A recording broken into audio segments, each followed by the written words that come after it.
It's a very common pipe dream. You pack everything up and you sail off into the sunset. Sounds beautiful, right? But investigative journalist Denham Hitchcock and his wife Mari turned that fantasy into reality, selling their possessions, buying a yacht and embarking on the honeymoon of a lifetime. At this point, we are far enough out that no one is coming to help. It's just us and this ever-changing, rolling ocean and her moods. Spending 6 months at sea on the Latitude, they navigated treacherous storms, visited volcanoes and made their way through an incredible 25 islands. We just came through the reef here at New Caledonia. We are now in safe harbour. We made it! We made it. 5 days! Settle down, you two. Landing safely back home, they're sharing their story with the world, recounting the highlights, the hardships, there were plenty, and the breathtaking views of an endless horizon.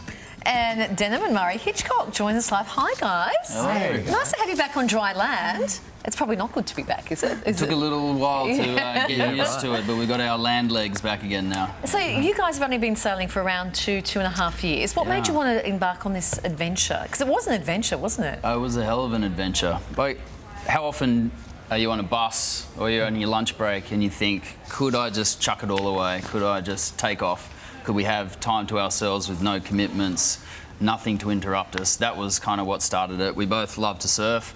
And we did a sailing course and then we just jumped right into it. We didn't know much when we started, but... Well, hang on, there was a little bit before you jumped right into it because, Mari, the Latitude was in pretty bad shape when you got her, right? Oh my God, So a lot of renovating, a lot of fixing up. It was hectic. It was worth it, but at some points I didn't see the light at the end of the tunnel. We learned to do plumbing, electrics, everything, painting the boat from zero. Wow. See, Denham, I'm picturing life at sea as a cocktail in one hand, you know, a tube of sunscreen in the other. Is that what every day looks like when you're at sea? No, not at all. Well, there's two different types. There's when you're at anchor, and when you're at anchor, when you get to your destination, you're looking for surf, you're looking at keeping the boat running, you're watching out for the weather, and things are okay. But when you're doing a crossing, that's a big ocean. Sometimes you're 1,000 kilometres from land in either side. There's just the two of you. You're dealing with massive amounts of fatigue. You've got one little boat, and out there ain't no one coming to rescue you when you're in the middle. So it's just the two of you. It's a lot of trust. Mari, so I was following you guys every step of the way, and some days I was looking at it going, oh, that is the most amazing thing. I would love to do that. It's incredible. And other days I was going, oh man, I'm glad I'm not out there. What was the roughest day like for you?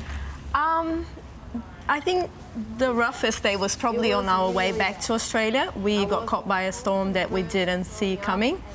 And apart from that, getting seasick was pretty bad. Were you seasick much? Because it was a long trip. I was so seasick. Only on the crossings though. So when we were in the islands exploring and enjoying, it was... Yeah, we're getting a bit of an idea of what There's that... your cocktail and your suntan. Yes. The scary thing that Mari just said then was we got stuck in a storm, Denham, that we didn't see coming. Yeah, we got hit by a storm on the way back. It was a thunderstorm, supercell thunderstorm. And for 9 hours we had lightning strikes just bashing around either side of the boat. You got 18 metres of metal sticking straight up in the air, so you're waiting for it to come. And then we got hit with 58 knots of wind from the front, and that's 1 notch below hurricane strength. So that lasted for an hour and a half, and I've got to say, if it wasn't for Mari making the call to take down all our sails that we had up and change it to a storm sail, we would have lost the boat, and we were 800 k's from land at that point. Okay, so as a globe-trotting correspondent, you've been in some pretty tough spots. Yeah. Did you think at any point during this trip that you weren't coming home?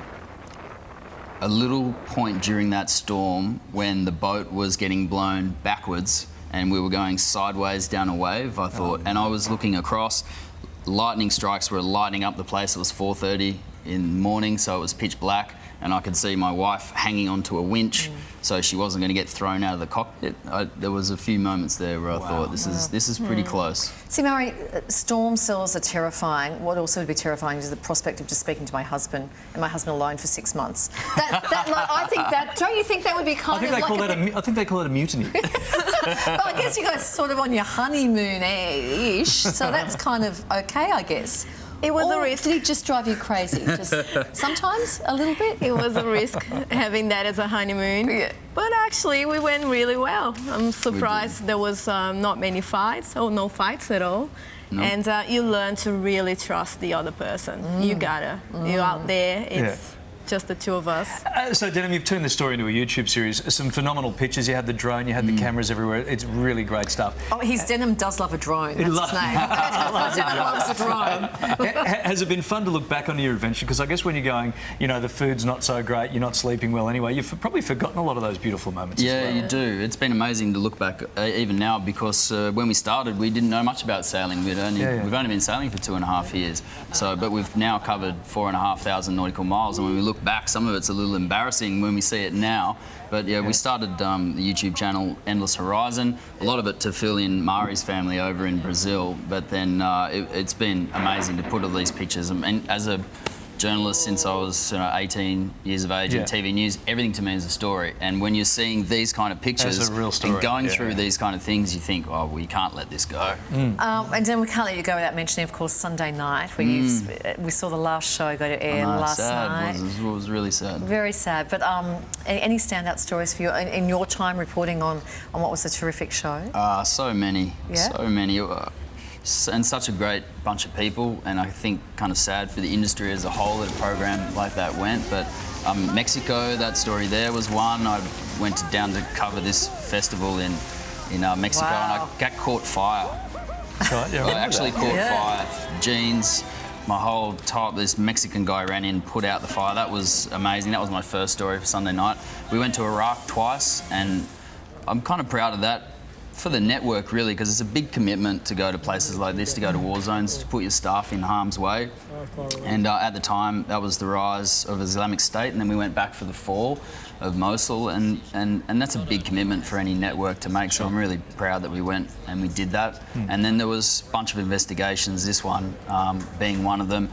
Two investigations stand out. This one was a murder from 20-odd years ago. There's now an inquest after this story. There's an inquest that has reopened into this guy's death. And there's another one up in Queensland that we did over a girl who died falling from a balcony. And that gentleman has now been charged with murder. So, for a program to run up a flag like that, I mean, to be honest, we're doing our job. That's what we're meant to do. But a network backs you, and the program, I think, was fantastic. Yeah, it'll be missed. Terrific to catch up with you guys. It really was the adventure of a lifetime, and we're glad you're back on the couch. The safety, although it's a bit stormy here sometimes on the couch as well. But thank you, I'm sure guys. Mari's family is glad she's back too on safe soil. Sorry she ever met you, but glad she's back. We put up this YouTube channel so we can keep track of our daughter. Oh wow, look at what he's doing. You can catch Denim and Mari's entire journey on the Endless Horizon YouTube channel and 7news.com.au, and we'll put the details on our website. It's amazing stuff. Thanks, guys.